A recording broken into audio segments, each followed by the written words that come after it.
So there's a popular belief in Silicon Valley of the best way to find startup ideas is to try to solve your own problems. But if everyone in the tech industry is following that path, it leads to this saturation of problems for folks in the tech industry. That's what led us to the insurance industry. Quickly realized there's unsolved problems everywhere. People we reached out to early on in the industry were quite skeptical. The first thing I hear is, I just want to tell you, I'm taking this call as a favor, but we don't need your services. We have solved for this already. We're all set. I'm just trying to do this as a favor. And in retrospect, it's like, why would they talk to two random outsiders? People are busy and hear pitches like that all the time. We had that quote in our old office on the wall of that formative moment of, we don't need your services.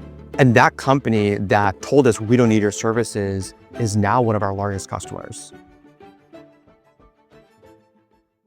I'm Jordan. I'm the co-founder and CEO of Comulate. We're transforming the insurance industry with AI. 3 years ago, it seemed crazy to most folks that we wanted to focus on the back office insurance workflows. When you have like two people with no background in doing the thing that they're saying they're going to be able to automate for you, who the heck's going to take those people seriously? But since then, we've scaled to over 8 figures of ARR, and we're just getting started.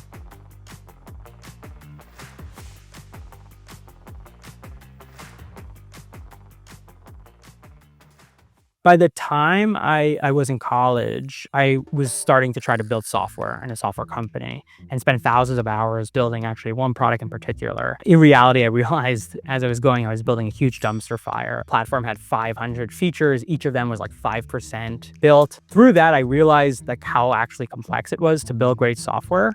And I realized, I think like I needed to learn how to do that. And I wanted to learn how to build great software. And I kind of came across and learned about the role of product management. And I read this book particularly called Cracking the PM Interview that sort of several folks had told me to read. The author was Jackie, who ran product at Asana. It was just like 20 pages into it.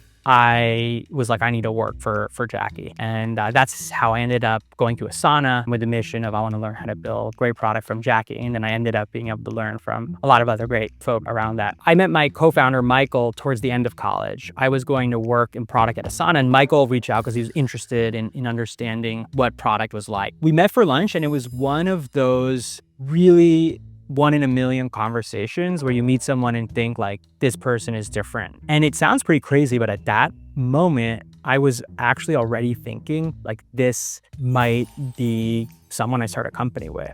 Unfortunately, I think for me, Michael didn't feel that way. He was going to this company that no one knew about called Brex, and he was going to be the 10th hire there. I'm Michael. I'm the CTO and co-founder of Comulate. I was an engineer at Brex prior. I joined the company out of college when it was just about 10 people and saw it grow super quickly to over 900 during my time there. Something the Brex founders are really incredible at that I picked up on is being able to see the business at both a 10,000-foot view and a 10-foot view. Even from the very beginning, they were thinking about, hey, how do we scale this to being $100+ billion company at some point and becoming like the global substrate for financial money movement. At the same time, they're extremely good at saying, hey, what growth hacks do we need to do this week to be able to push the company forward? What next feature do we need to build, and what should be the design and product mocks to be able to do that? And those two skill sets, it's pretty rare to find in like the same person. And that's a big part of what I found to be really successful in that early state is being able to do both. It was a pretty incredible first job out of college, but also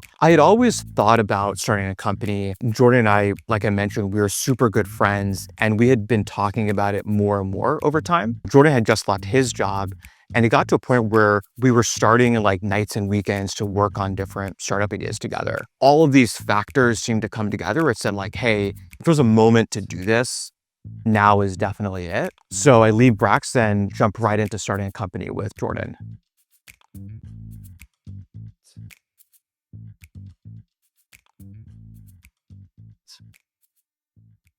When Michael and I decided we're going to do this together, we actually didn't know anything about insurance or accounting. From our years at Asana and Brex, we had a few ideas that we were excited about. But as we went through the early process of validating those, talking to the folks that we would try to serve and would be customers, the problems that we thought were worth solving weren't actually in practice, they didn't feel as big as it seemed, and the existing solutions didn't seem as bad as we thought they were. And I think Michael and I really got into the idea of wanting to build something that didn't already exist. We had started learning about insurance, and we were immediately stunned by the amount of paper, spreadsheets, and time spent like copying information from the analog world to the digital world of very legacy software and back. In that, we were really especially fascinated by the accounting workflows. We saw that there was, many intermediaries in the value chain that sort of bubbled up into this observation. This whole industry has an additional extra version or extra type of accounting that other industries don't have to deal with. And there's no good solutions that automate that. Maybe we can develop that solution. And that ultimately led to the kind of foundation for Comulate.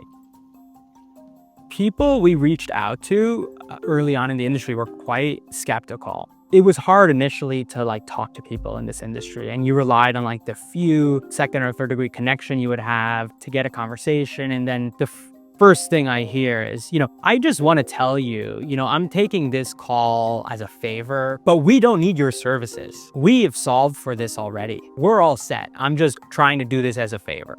And at the time, that was a massive blow to us. We're like, oh, wow, this is one of the largest companies in the space. If they don't need this, why would anyone else need it? But then as we actually started diving into it, talking to more people, we kind of got the sense hey, he might just not be exposed to this specific problem within his company. And we got more and more evidence many others actually did need our services. And what we spent a ton of time on in the early days was just on Zoom calls with our customers, really, really deeply understanding what they're doing. And part of what helped us is we weren't salespeople. We were product people trying to solve a problem and build a solution for these folks. So our questions usually were very deep about their workflows, about edge cases, about why something was done a certain way in the first place. I remember one of our early customers wrote me a note when they retired, because I was wishing them retirement, and they had been instrumental in taking the bet on us in one of those special relationships. And they had said, 50 years of working at this company, working with you is the first time someone who's brought in a product has ever felt like they understood us. And to me, that kind of indicates the strength of coming in as product person versus a sales-oriented mind of being able to build trust and build the depth of knowledge and domain expertise that lends itself to a customer wanting to believe you can actually solve their problem versus make promises. Luckily for us, there was just enough special people at a few companies who sort of saw some potential and spent the time and were willing to sort of help us build the initial kernel. It's somewhat luck and finding the right person at the right time, it resonating on that day, and then that conversation going well, and a lot happens through that. Luckily, you don't need that many of those experiences and relationships at this point if you can really develop some real core relationships.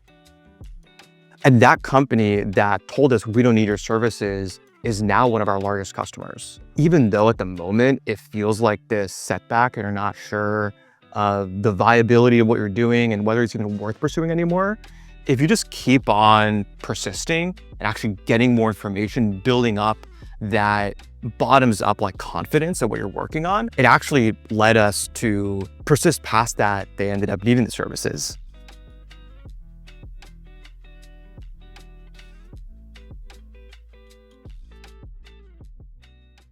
Many people are thinking about AI in terms of how can you use it to improve existing workflows? And this is especially true in traditional industries where how can you now automate something you couldn't previously automate with the prior, generation of tools?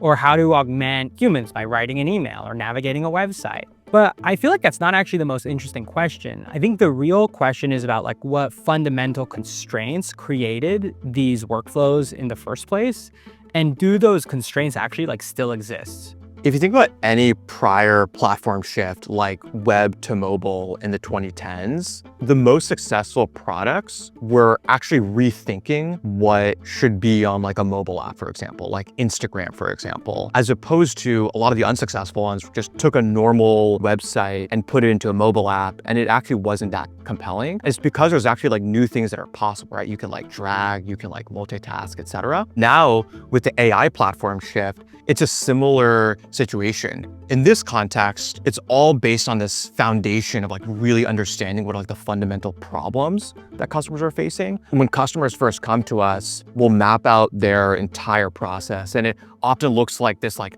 crazy flowchart with like 30 boxes all interconnected. A big part of what we do is look at that and say, hey, you can actually simplify this to 3 or 4 steps, especially with what software and AI can do.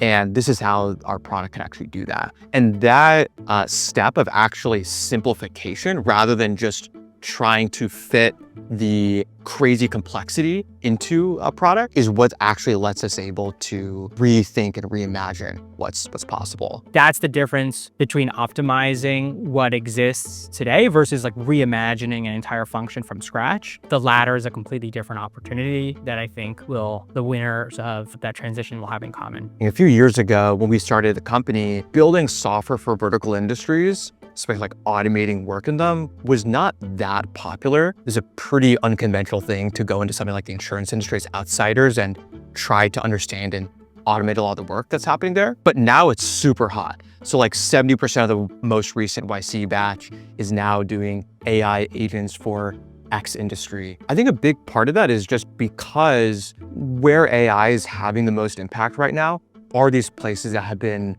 pretty untouched by software historically. I think the biggest advice I have is like, look where others don't want to look. There's so many reasons that folks will give you to like not explore a space. And frankly, if we had tried to raise our seed round, not doing any discovery or validation before, we would have never done this because everyone told us it was a bad idea. But going on the field and sort of doing what folks have told you is not a good place to play in, sometimes that's where the opportunity is. And I really think it's important to like go on a personal mission to find the truth, because you never really know their altitude and understanding of a problem until you dive in and try to figure it out yourself. So what has me really excited about the future is there's still hundreds of billions of dollars spent on manual work every year in this space. And AI has opened that up into a massive opportunity. And we're right at the forefront of being able to take advantage of that. And that means that, to me, this is very obviously one of the largest opportunities. And you think about the next 10 and 20 years in software. That's super exciting for our team.